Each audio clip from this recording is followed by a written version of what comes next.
There's no feeling more intense than starting over. If you deleted your homework the day before it was due, as I have, or if you left your wallet at home and you have to go back after spending an hour in the commute. If you won some money at the casino and then put all your winnings on red but it came up black. If you got your best shirt dry cleaned before a wedding and then immediately dropped food on it. If you won an argument with a friend and then later discovered that they just returned to their original view. Starting over is harder than starting up. If you're not ready for that, like if you've already had a bad day, then what you're about to go through might be too much. Feel free to go away and come back. I'll be here.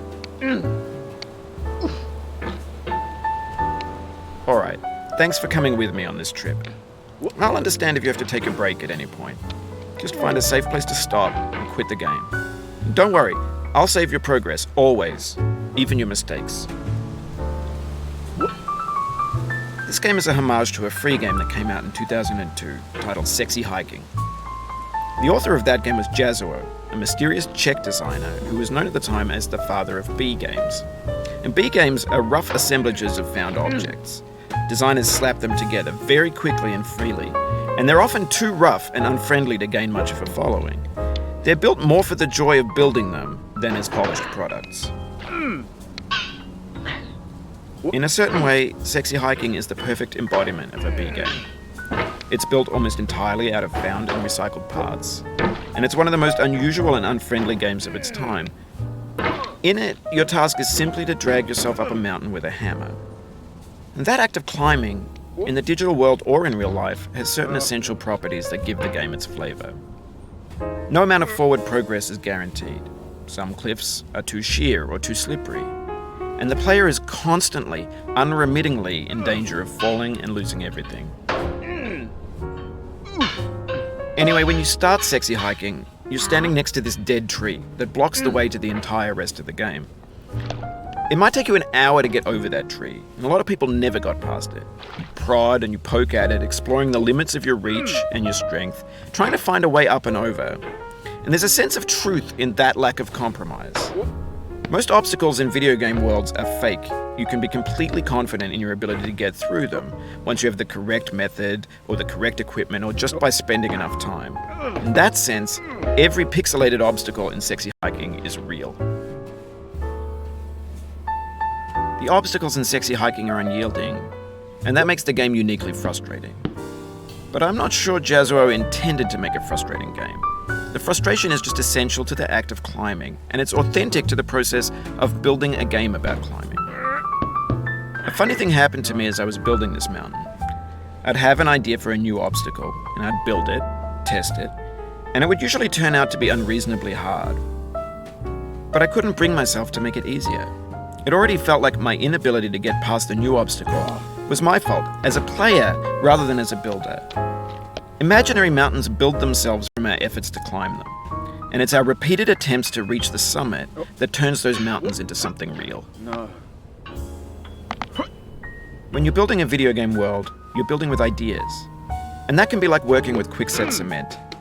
You mold your ideas into a certain shape that can be played with, and in the process of playing with them, they begin to harden and set until they're immutable, like rock. And at that point, you can't change the world.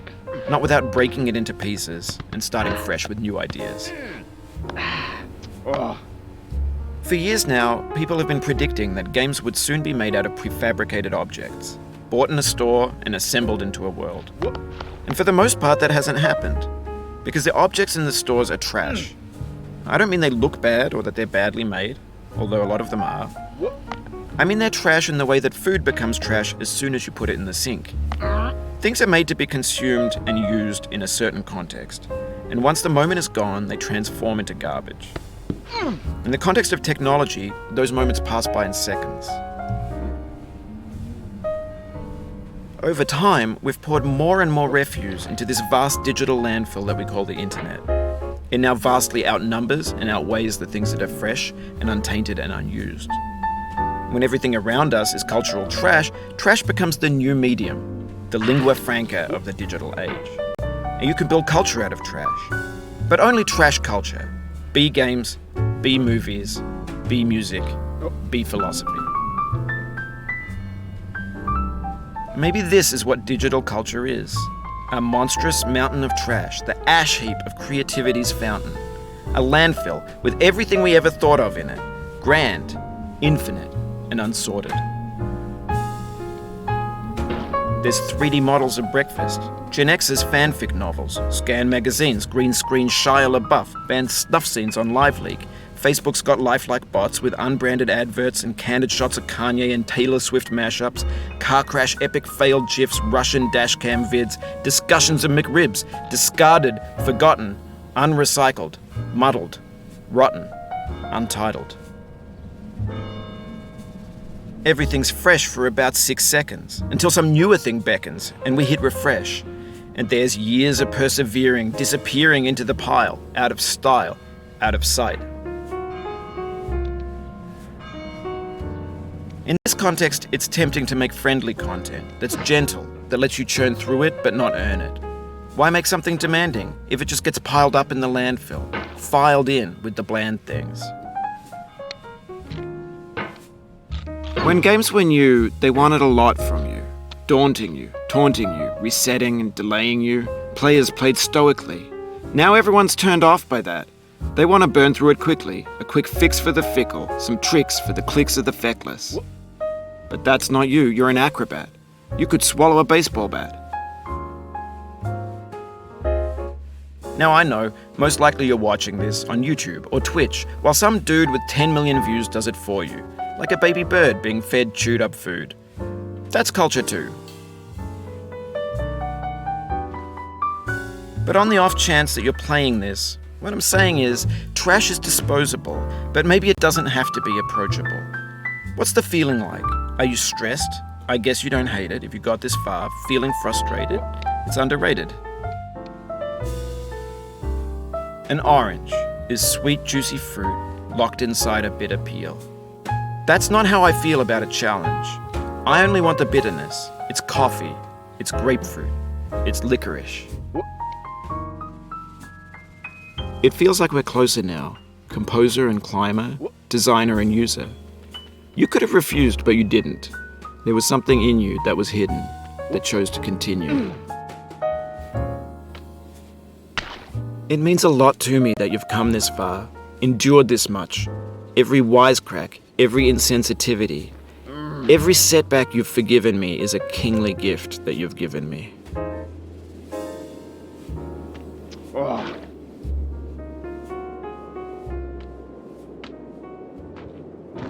We have the same taste, you and I. It's not ambition, it's ambition's opposite. An obdurate mission to taste defeat. You'll feel bad if you win, so I put this snake in for you.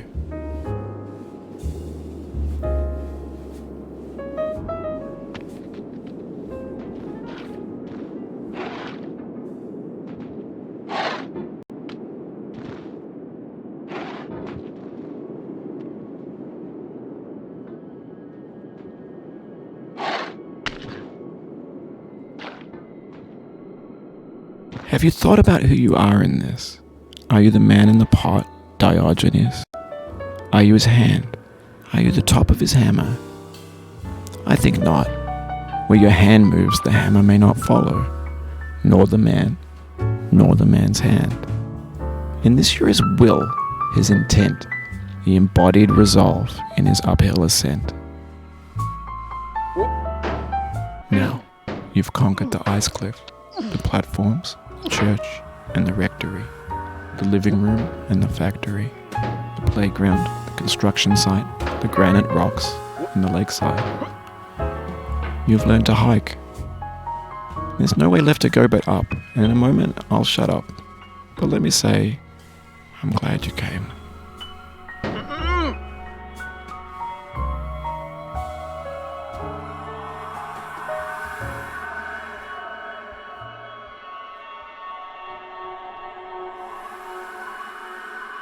No.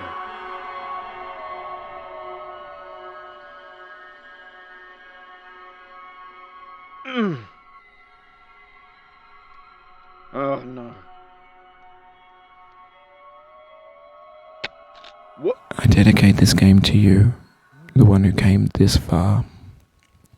I give it to you with all my love.